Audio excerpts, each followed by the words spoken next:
أعوذ بالله السميع العليم من الشيطان اللعين الرجيم. بفضل الله بسم الله الرحمن الرحيم. الحمد لله رب العالمين، والصلاة والسلام على أعز الخلق وأشرف الأنبياء والمرسلين، سيدنا وطبيب قلوبنا حبيب إله العالمين أبي القاسم محمد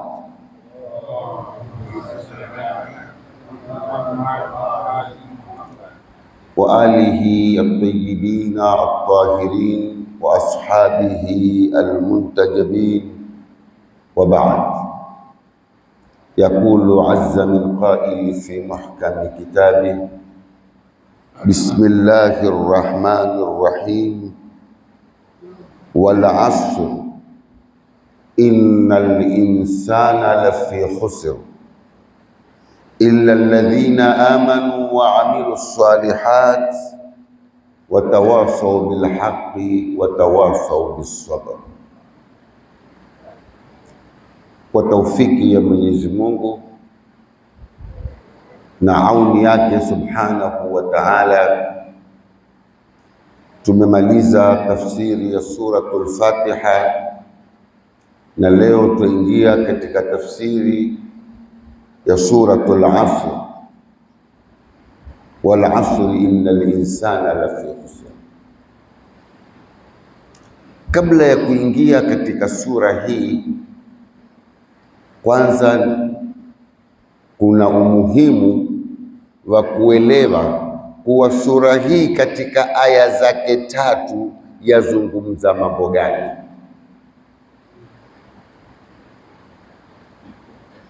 Mambo yanayozungumzwa katika sura kama hii ni mambo matano. Kwanza, kuna kitu kinachoitwa kiapo. Mwenyezi Mungu yuwaapa katika sura hii. Kisha Mwenyezi Mungu yuwaeleza katika sura kama hii hasara ya mwanadamu, kwamba mwanadamu amehasirika. Kisha yuwavua ila wale ambao kwamba wana imani, kwa zungumzwa imani, kwa zungumzwa haki, kwa zungumzwa na kusubiri, as-sabr. Haya mambo matano ndiyo yanayozunguka katika sura kama hii. Na mwanadamu katika umbile aliloumbwa na Mwenyezi Mungu, anapozaliwa huishi, anapofika katika wakati wa kubalighi, wakati wa kuwa yeye ni mukallaf, wakati kama hunu mwanadamu hufungukiwa na malengo, ima malengo ya kiakhira au malengo ya kidunia. Mwanadamu wakati kama hunu ndio huamua yeye mwenyewe, ima awe atakuwa yuko katika khusranul mubin, ama awe atakuwa yuko katika alfawzul mubin. Ima ataamua aifuate ruhu yake apae ende juu mbinguni, au ataamua kufuata mwili wake ulioumbwa kwa udongo ashuke mpaka ashike udongo. Walakad khalaqna al-insana fi ahsani taqwim thumma radadnahu asfala safilin. Huyu mwanadamu tumemuumba katika umbile zuri sana, yani tumempa uwezo wa kutambaa na kufika katika kilele cha makusudio ya maumbile yake. Lakini mwanadamu huyu anapokwenda kinyume na yale alopangiwa na Mwenyezi Mungu, hushuka chini, akawa dhalili, ikawa afadhali hayawani kuliko yeye, kwa sababu hayawani yuko katika umbile aliloumbiwa yeye. Wewe utakuwa umetoka katika umbile la kibinadamu umeingia katika umbile la kihayawani, utakuwa ni adhallu min alhayawani.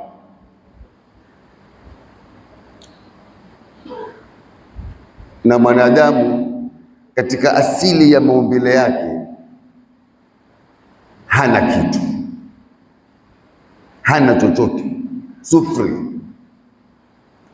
Bali mwanadamu katika maumbile yake, yale maovu na hawa na shahawati ndivyo vitu ambavyo kwamba vimetawala mwili wake, mpaka apigane jihadi aweze kujitoa katika uchafu ule na ubaya ule, aingie katika ubinadamu, ajifunze makarimil akhlaq.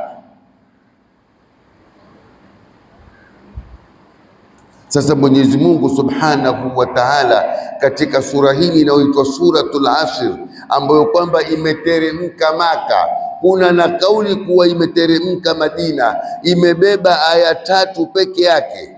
Na katika fadhila za kuisoma sura hii imepokewa riwaya kutoka kwa al-Imamu Jaafar Sadiq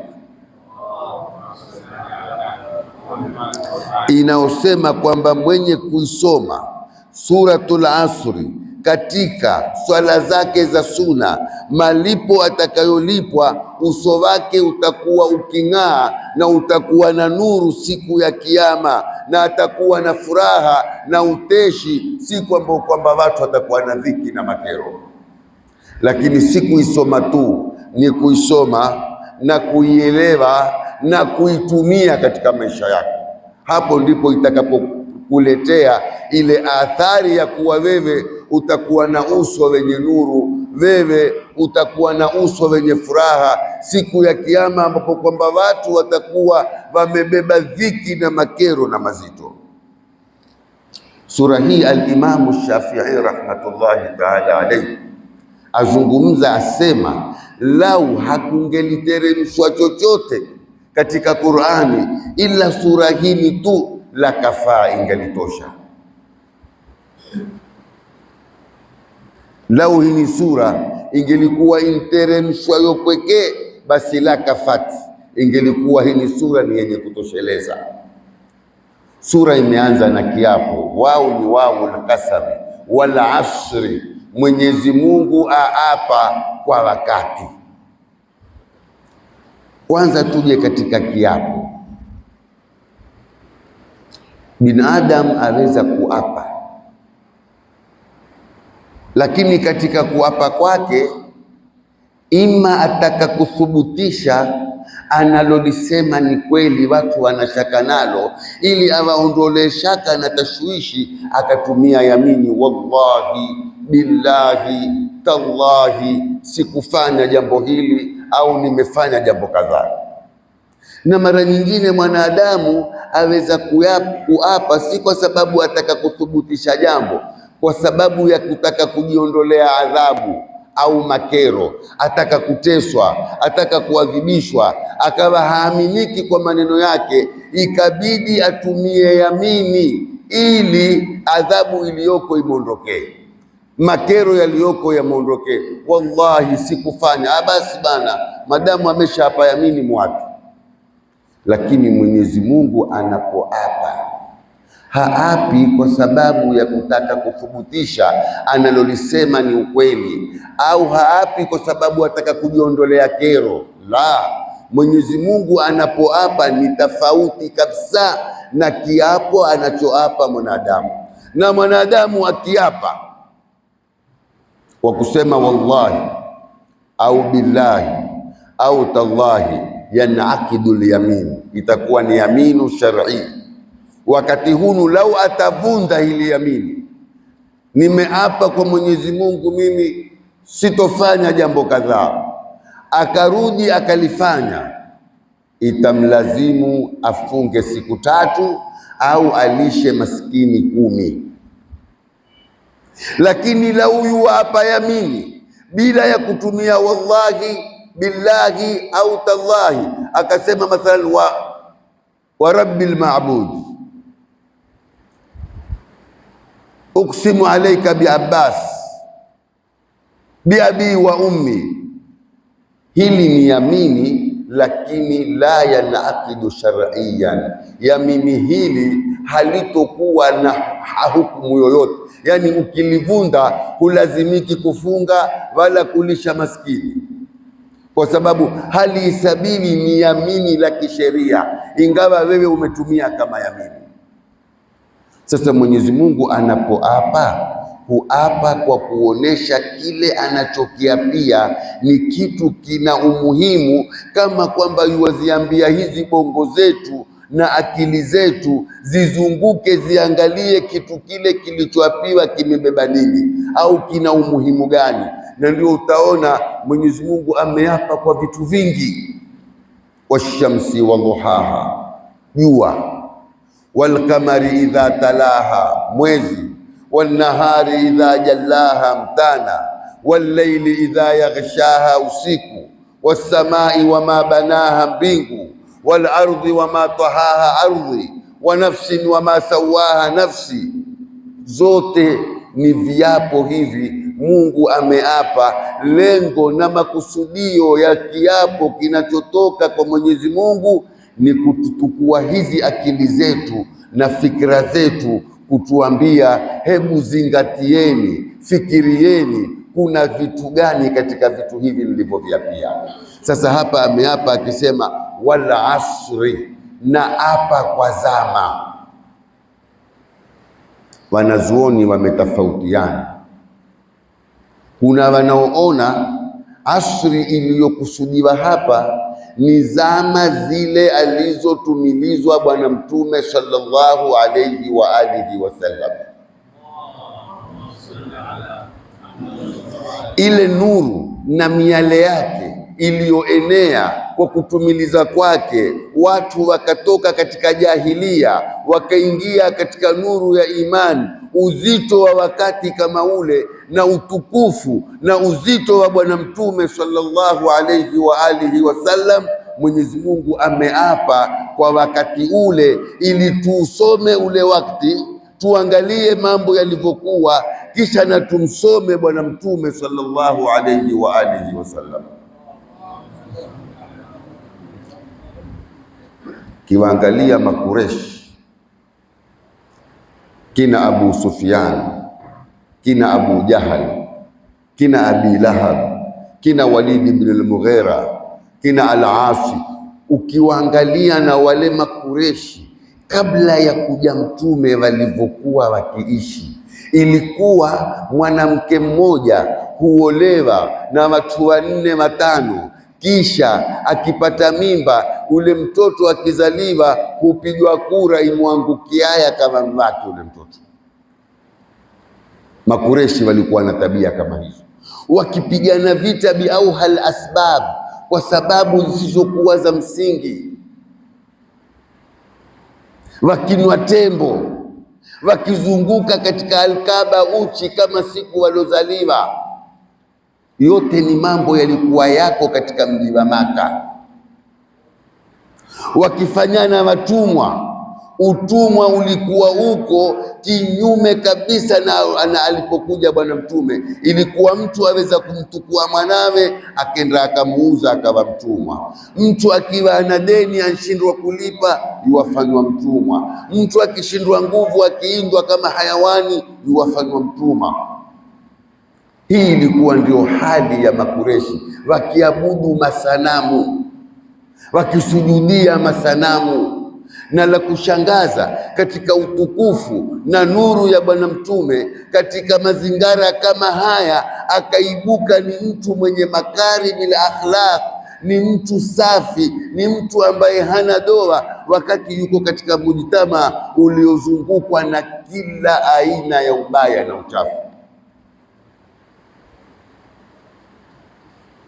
Kwa hivyo hii wal asri, Mwenyezi Mungu yuwaapa kwa kudhihiri nuru ya Bwana Mtume katika kipindi kile na wakati ule, namna ulivyobadilisha ulimwengu, kuutoa katika giza la jahilia ukaja katika nuru ya nubuwa, ukaja katika nuru ya imama, ukaja katika nuru ya risala. Wakati kama ule ni wakati una uzito unaostahiki kuwapiwa na Mwenyezi Mungu Subhanahu wa Ta'ala.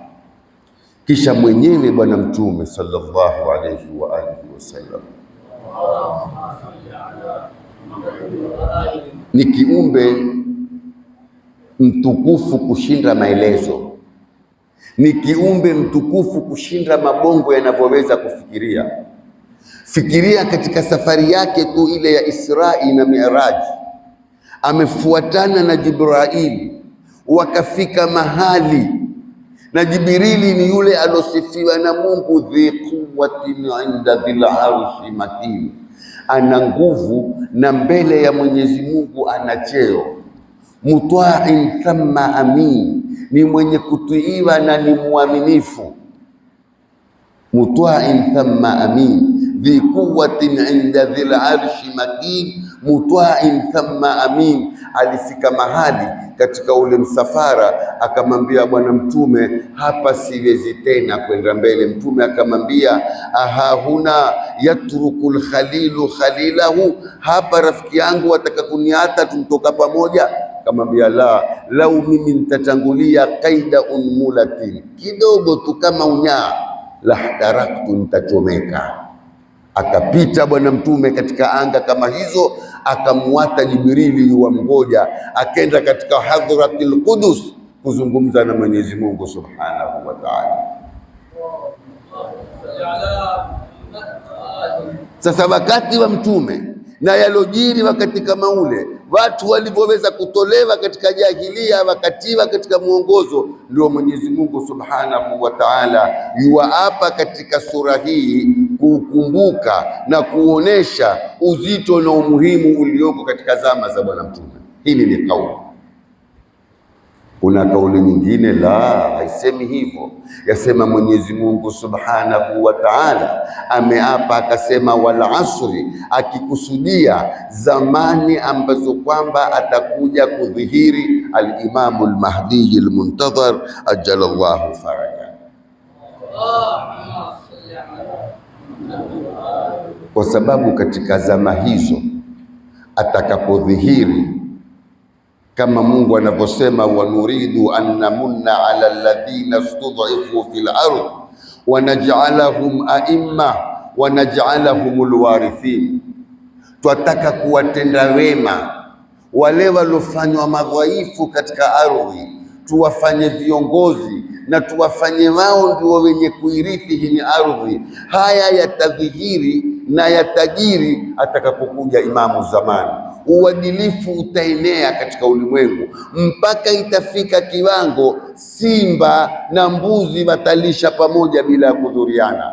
Wanadamu wataishi kwa amani, akili za wanadamu zitafika katika kilele, kila mmoja atakuwa yuwaishi tofauti na maisha. Yani ni wakati ambao kwamba yatakuja mabadiliko makubwa, na Uislamu utakuwa ndio super power, utatawala ulimwengu mzima. Na ile aya inayosema huwa alladhi arsala rasulahu bilhuda wa dinil haqq liyudhhirahu ala dini kulli walau kariha almushrikun, hivi sasa imethubutu mantiqiyan, ilmiyan, falsafiyan, Uislamu uko juu, lakini kidola, kinguvu, Uislamu hauko juu. Ukafiri ndio ulioko juu. Atakapokudhihiri Imamu Zaman, Uislamu utatawala ulimwengu akliyan, ilmiyan na quwwatan, kwa nguvu. Uislamu ndio utakokuwa umeshinda. Kwa hivyo hapa, wal asri innal insana lafi khusr, Mwenyezi Mungu yuwaapa kwa wakati wa Imamu Zaman. Hii ni kauli ya pili. Kuna na kauli ya tatu, Mwenyezi Mungu yuwaapa kwa wakati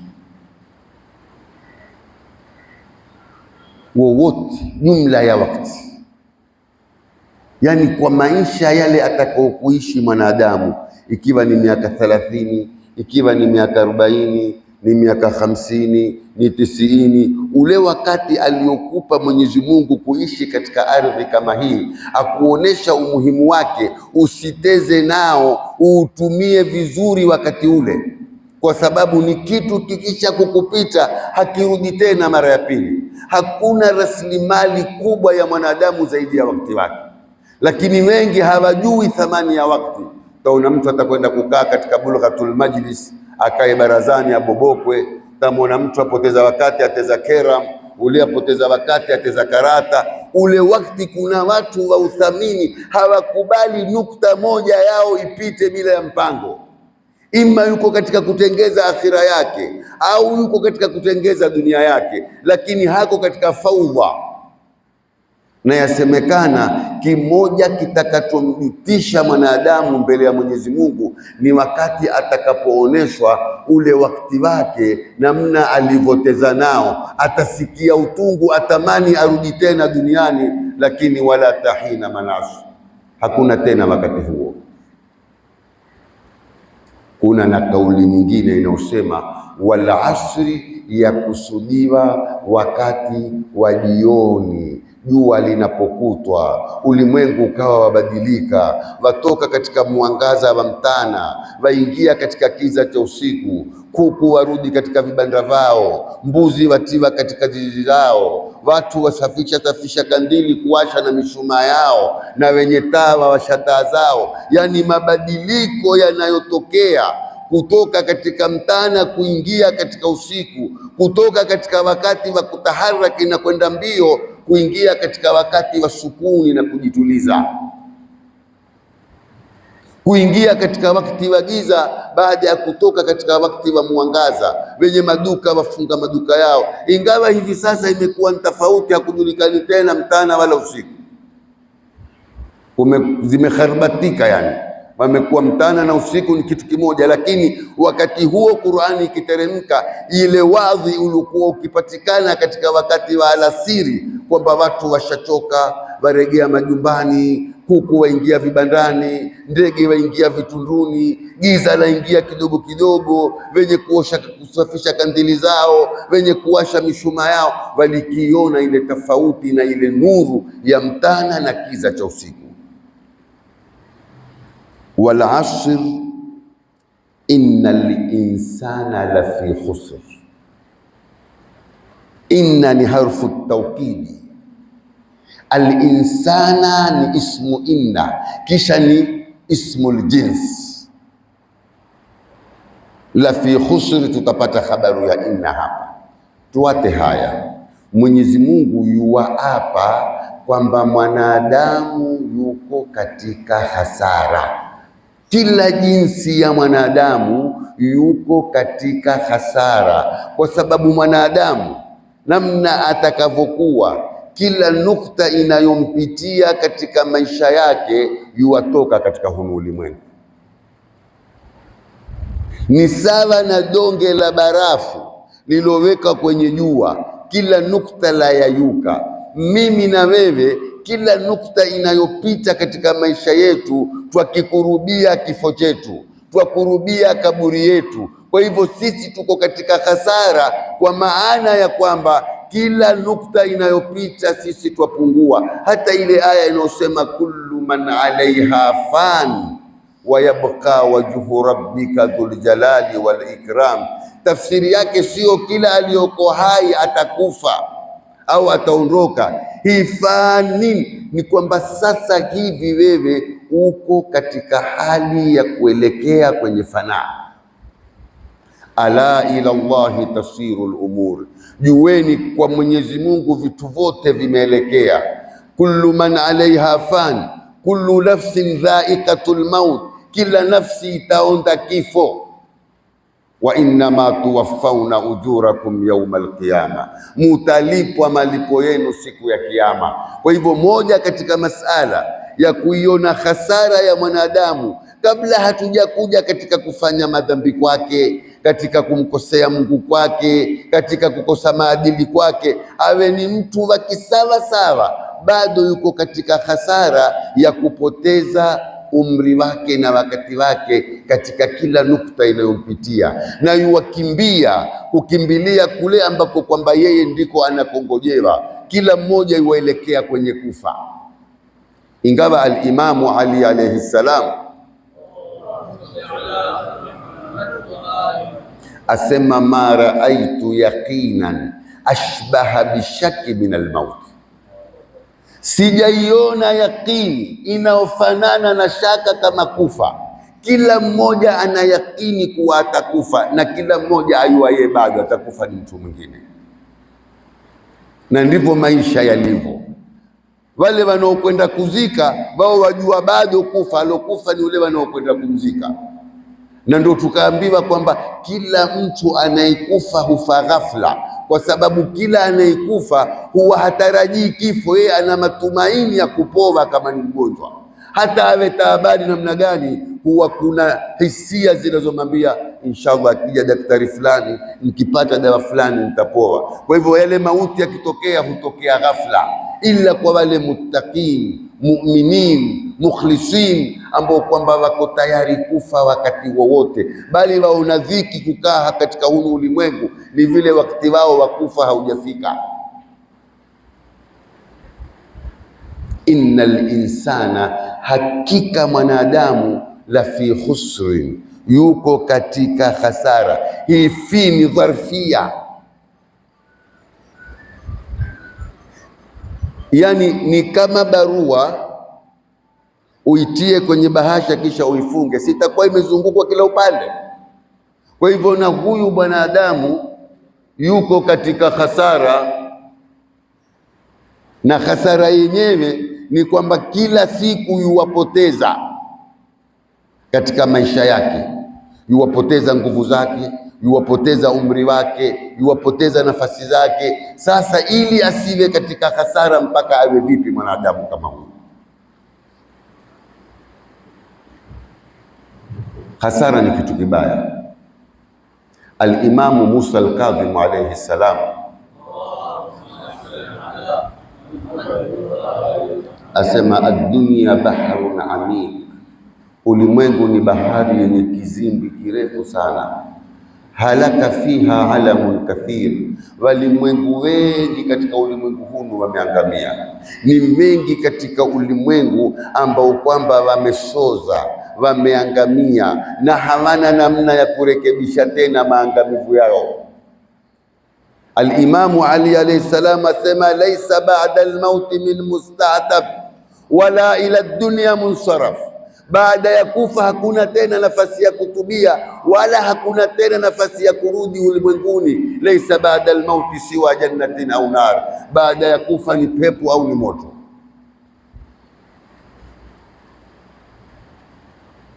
Innal insana lafi khusr, mwanadamu yuko katika hasara anapopoteza makarimil akhlaq.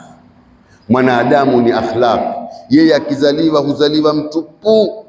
Kila kitu huja kufundishwa na familia, huja kufundishwa na madrasa, huja kufundishwa na mwalimu. Yani kuna vombo ambavyo kwamba vitamzunguka kumtengeza yeye awe nani. Lakini Mwenyezi Mungu Subhanahu wa Ta'ala, baada ya kueleza hasara za mwanadamu na kwamba mwanadamu yoyote alipo yuko katika hasara, kisha amekuja kutoa ndia ilipokuwa imetangulia ismul jins, ambao kwamba ismul jins ikidhifiwa yufidul umumi katika kadhia. Hapa ismul jins hakutoki kitu, hakutoki mtu. Innal insana, hakika mwanadamu, kila anaitwa mwanadamu, la fi khusrin, yuko kwenye hasara. Illa alladhina amanu, illa wale walioamini. Hii ni istithnai sasa yavua katika ile ismul jins kwamba wanadamu wamehasirika, lakini wako ambao kwamba hawatopata hasara. Na hawa ni wapi? Illa alladhina amanu, ila wale ambao kwamba wameamini, waamilu salihati, na wakafanya mema, watawasau bilhaqi, wakausiana juu ya haki, watawasau bisabri, na wakausiana juu ya kusubiri. Katika aya hii kuna masala ya imani, ni maudhui kamili. Kuna masala ya amalu salih, kuna masala ya wasiyatul bilhaqi, kuna na masala ya wasiyatul bisabr. Haya yote ni maudhui. Inshallah Mwenyezi Mungu akitupa nafasi tutayapanua na tutakwenda nayo kwa makini mpaka tumalize hii sura. Inshallah tutaendelea na tafsiri yetu siku ya Jumatatu. Leo kwa kuwa nina safari kidogo nimefupisha, wenye masala waulize.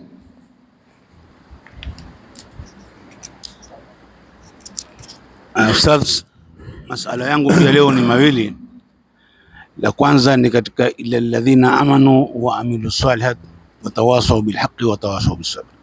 Kama ulivyotuambia kuna istithnai hapa, lakini na hizi sifa zingine ambao kuna wao ya atfi ni lazima zishikane katika muumini, au aweza kuwa ni mtu ameamini lakini hana amali salih.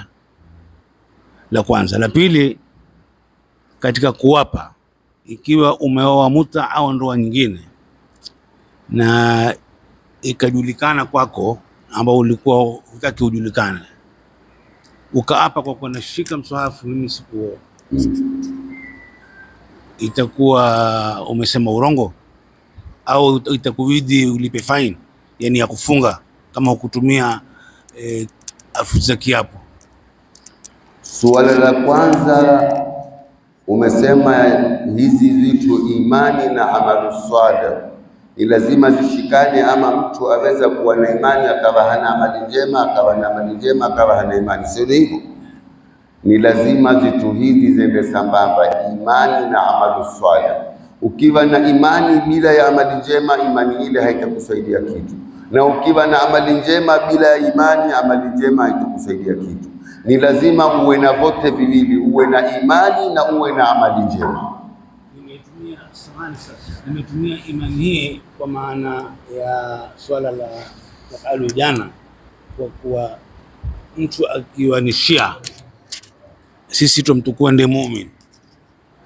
Ni hiyo hiyo tumie utakavyotumia, mpaka imani na amali swala zishikane. Swala la pili, ukishika msahafu ukaapa, hakuna kuapa kwa msahafu katika sheria ya Kiislamu. Kuapa ni kusema wallahi billahi tallahi. Kile kiapo cha msahafu hata ukikivunda hutoi kafara. Ukisema wallahi billahi tallahi, lakini ukishika msahafu tunashika msahafu mimi sikufanya kadha kadha kadha, hicho kiapo chako wewe. Lakini waweza kumwapisha mtu kwa msahafu akawa yeye ametukua dhamana kwamba kama ni mrongo msahafu ndio shahidi yake, yule aweza kudhurika na yaweza kumletea shida katika maisha yake. Na muumini wakisawa sawa hawezi kula yamini kwa msahafu mpaka ile imelazimika sana sana sana. Sio mambo ya mwanamke umeoa au umeasi kuoa lete mswahafu ushike mswahafu, kwa mambo hayo haifai. Kwa mafhumu ya Jibril alayhi salam, yeye ni malaika, lakini Mwenyezi Mungu Subhanahu wa Ta'ala katika aya nyingi ametaya waruhu fiha. Hiyo ruh ni nani? Hebu uliza tena, sikukusikia vizuri.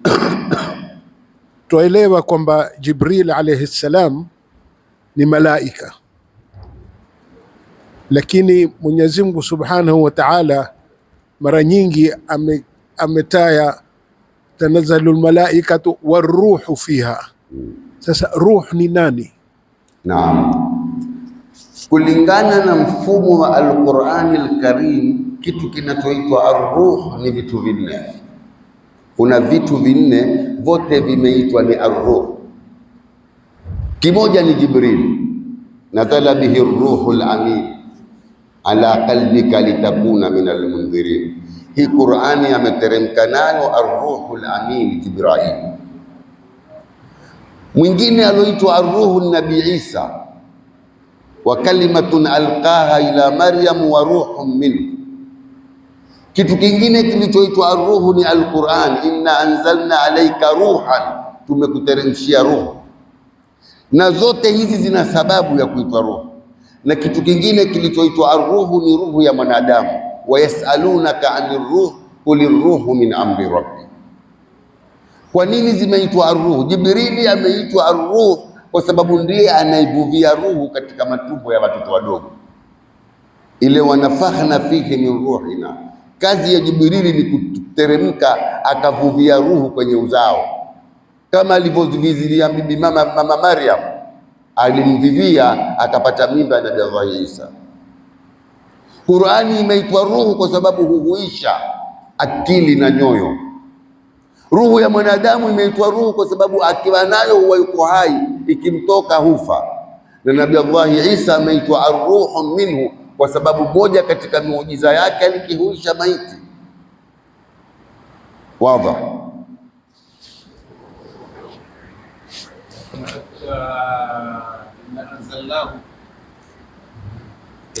ile ruh katika inna anzalnahu fi lailatul qadri, nazala mwisho yasema tanazzalu almalaikatu waruhu. Kile ni kiumbe kingine special Mungu amekiumba kushinda malaika wote na kumshinda Jibrili, hakiteremki ila siku ile tu ya lailatul qadr, na kikija huja kwa imamu zaman kikamletea faili zote akazipiga muhuri, hapo ndo kila kitu kimekwisha. Huyo naye ni arruh, si Jibrili. Hapo tanazzalu almalaikatu waruhu fiha biidhni rabbihim, huyo ni kiumbe special, ana nguvu, ana uwezo, malaika wote wako chini yake na yeye yuko chini ya imamu zaman. Sallallahu alaihi Muhammad wa ali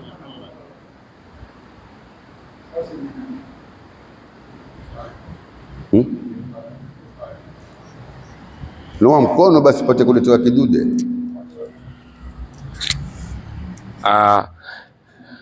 Baina ya ruhu na akili iliyoumba mbele ni ipi kwa Mwenyezi?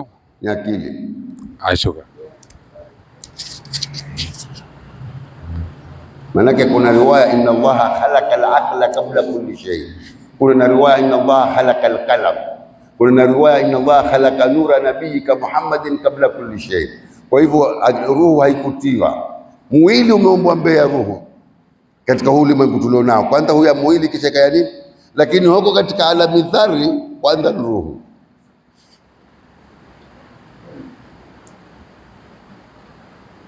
Tumemaliza nafikiri. Rabbana la tamna'na 'anil ilmi bimani' wa la taqta'na 'anhu biqati'. Wa sallallahu ala Muhammadin wa alihi tayyibin at-tahirin walhamdulillahi rabbil alamin.